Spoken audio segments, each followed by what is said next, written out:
En longueur de journée sur les réseaux sociaux, on voit des coachs qui nous disent comment est-ce que l'entrepreneuriat c'est la solution ultime à tous nos problèmes, comment est-ce que c'est la voie qu'il faut absolument suivre, comparativement au salariat qui est parfois taxé de prison et qui ne nous offre pas réellement grand-chose. Dans cette vidéo, je te livre mon analyse concernant l'entrepreneuriat d'un côté et le salariat de l'autre. Qu'est-ce qu'il faut réellement choisir lorsqu'on est jeune surtout.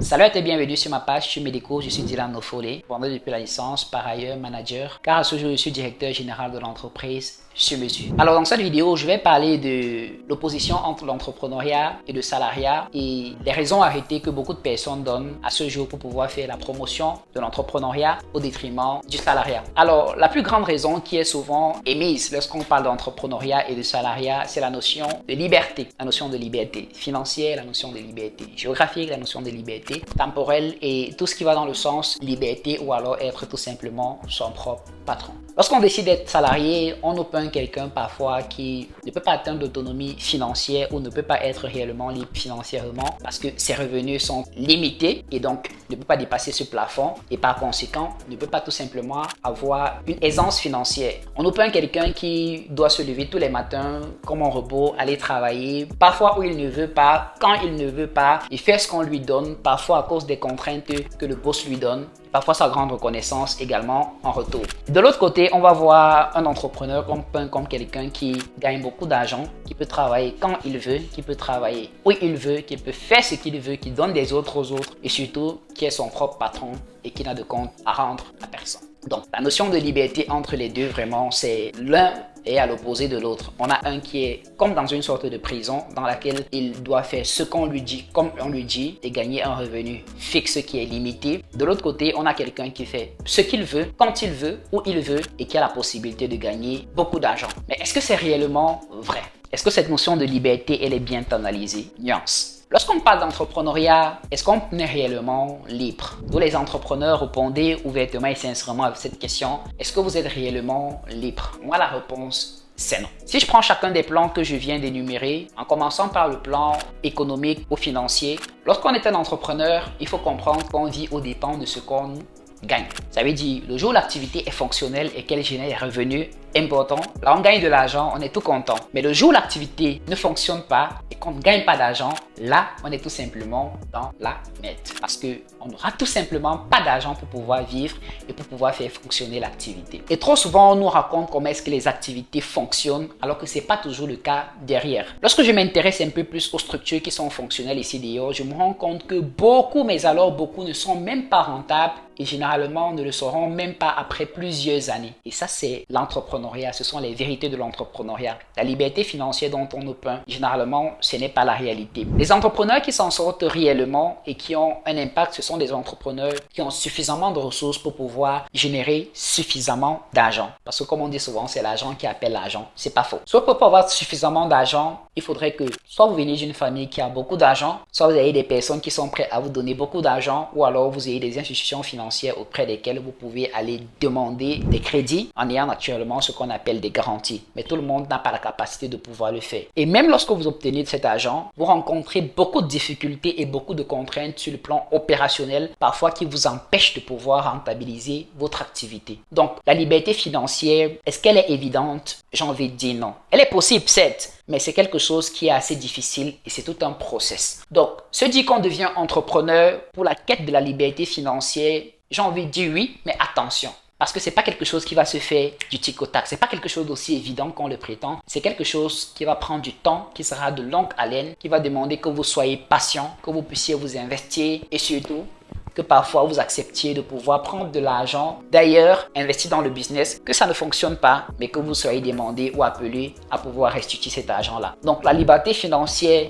je mets ça entre crochets. Elle peut venir, tout comme elle peut ne pas venir et plutôt causer votre ruine et pousser même à ce que vous deveniez fou. Je connais beaucoup d'entreprises qui ont des dettes colossales, que ce soit auprès des prestataires, que ce soit auprès de leurs employés, que ce soit auprès des autres partenaires. C'est pas forcément parce qu'elles veulent avoir ces dettes, c'est juste que l'entrepreneuriat n'est pas forcément la solution ultime pour une liberté et un épanouissement financier. Donc la première raison financière, elle est plus ou moins éclatée. La seconde raison, c'est la liberté de faire ce que vous voulez, quand vous voulez et où vous voulez. Bien que ce soit vrai, ça présente une limite énormissime. Si je reviens à ce que je viens de dire au début, lorsque vous êtes entrepreneur, votre défi, c'est de pouvoir faire que vous générez le maximum d'argent pour rentabiliser l'entreprise et toujours être perpétuellement en train de réfléchir, en travailler, en train d'améliorer les process, en train de voir ce qu'il faut faire pour pouvoir toujours et toujours améliorer. Sauf que si à chaque fois vous réfléchissez amélioration, vous réfléchissez comment est-ce qu'on peut aller de l'avant, est-ce que vous êtes réellement libre de pouvoir faire ce que vous voulez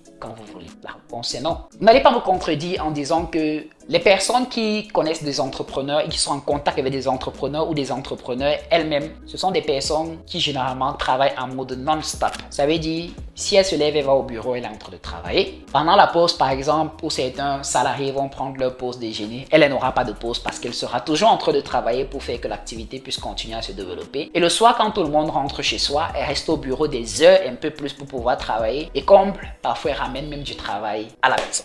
Beaucoup d'entrepreneurs le font. Ça, c'est la réalité de l'entrepreneuriat. Si vous avez un petit ami qui est entrepreneur, vous avez une femme qui est entrepreneur, vous avez des parents qui sont entrepreneurs, alors vous comprenez exactement ce que je suis en train de dire. Généralement, ils n'ont pas cette flexibilité et cette liberté-là de pouvoir prendre de leur temps quand ils veulent parce que ce sont des personnes qui sont réellement en train de travailler chaque jour. Là, je parle naturellement des entrepreneurs sérieux qui veulent avoir un réel impact dans ce qu'ils sont en train de faire. Donc, est-ce que les entrepreneurs sont réellement libres sur le plan géographique et sur le plan de la temporalité et de leurs horaires? Pour moi, la réponse est non. Parce que c'est quelque chose qui, parfois, vous captive tellement l'esprit au point où même quand vous êtes en train de dormir, parfois, ça vous suit même dans les rêves. Vous rêvez entrepreneuriat. Vous rêvez les problèmes. Vous rêvez les partenaires. C'est quelque chose qui m'arrive régulièrement. Donc, je sais de quoi je suis en train de parler. Donc, liberté sur ce plan-là, j'ai envie de dire non aussi. Enfin, faire ce qu'on veut et ne rendre compte à personne. Ça, c'est ce qu'on prône à l'entrepreneur. Vous devez comprendre que si vous êtes entrepreneur ou si vous songez à être entrepreneur et que vous souhaitez réellement avoir un impact, atteindre un certain niveau, alors il faudra à un moment ou à un autre que vous ayez absolument des partenaires. Les partenaires peuvent être de plusieurs natures. Ça peut être des partenaires par exemple financiers, c'est-à-dire des personnes qui vont entrer dans le capital afin d'investir de l'argent pour pouvoir devenir des actionnaires ou même peut-être des investisseurs à court terme. Vous aurez des collaborateurs sur le plan du travail avec lesquels vous allez travailler chaque jour. Vous allez leur donner des directives. Et pour tout cela, après le travail qui sera fait, il est important de pouvoir produire des rapports et de rendre compte de ce que vous avez fait. Ça veut donc dire que là, vous n'avez plus la possibilité ou la largesse de pouvoir faire ce que vous voulez. Non, vous ne pouvez pas faire ce que vous voulez. Parce que c'est une entreprise qui est fonctionnelle, qui est structurée. Vous avez par exemple des départements financiers, des départements commerciaux. Et lorsqu'il y a une dépense par exemple à faire, ça doit passer par ce canevas-là, des départements financiers par exemple. Ce qui veut dire que même dans votre entreprise, vous n'avez plus la liberté de faire ce que vous voulez. À la limite, parfois même, vous avez une paye qui vous est imposée, comme le salariat. Donc, on revient à la case départ. Est-ce que l'entrepreneur, il est réellement libre aussi? Répondez-moi un peu en commentaire et dites-moi, est-ce que vous trouvez que l'entrepreneur, après tout ce que je viens de dire, est réellement libre? C'est une question qui est assez complexe à répondre. Maintenant, pour finir la vidéo, qu'est-ce qu'il faut choisir? Entrepreneuriat ou alors salariat? J'ai envie de dire, les deux se valent. Il n'y a pas l'un qui est meilleur que l'autre. Tout dépend de ce que vous êtes prêt à faire. Tout dépend des exigences que vous pouvez vous donner à vous-même. Et tout dépend de comment est-ce que vous vous sentez vis-à-vis de vous-même et surtout des autres. Si vous êtes par exemple quelqu'un qui n'a pas de problème avec le fait de pouvoir être soumis, le fait de pouvoir faire du travail quand il faut et après de pouvoir se détendre et aller en vacances, profiter de la vie, alors dans ce cas, le salariat serait peut-être la meilleure voie pour vous, pour pouvoir savoir que de lundi à vendredi, de telle heure à telle heure, je dois travailler, je me mets à fond pour travailler et faire ce que j'ai à faire, mais après je me libère. Et je vais à mes occupations, je m'occupe de mes enfants, je m'occupe de ma famille, je m'occupe de mon petit ami, de ma petite amie et tout ce qui va dans ce sens. Alors, le salariat, c'est la voie qu'il faut suivre. Naturellement, il faudrait également comprendre que vous pourriez avoir un boss qui vous fait des reproches, qui vous disent que vous avez mal fait ci, mal fait ça. Il faudrait également encaisser. Par contre, si vous n'avez pas ce tempérament-là, si vous pensez que pour vous, vous pouvez travailler à tout moment, vous n'avez pas forcément besoin de pouvoir dire que je vais travailler de lundi à vendredi uniquement et le reste du temps, je m'amuse, je fais autre chose. Alors, peut-être le salariat pourrait être la solution pour vous afin de pouvoir vous donner vous-même vos propres objectifs, vous donner vous-même votre propre rythme de vie, votre propre rythme de travail et pouvoir atteindre les objectifs que vous fixez à titre personnel. Naturellement, il y a des gens qui vont choisir de pouvoir combiner les deux, c'est-à-dire avoir un travail, un salaire fixe qui est une sorte un peu de garantie financière et en plus de cela, une activité entrepreneuriale dans laquelle elle exerce. Pour moi, naturellement, c'est la meilleure catégorie. J'espère que cette vidéo vous aura aidé. Si c'est le cas, n'hésitez pas à vous abonner pour plus de contenu. On se dit à très bientôt pour d'autres contenus. Ciao!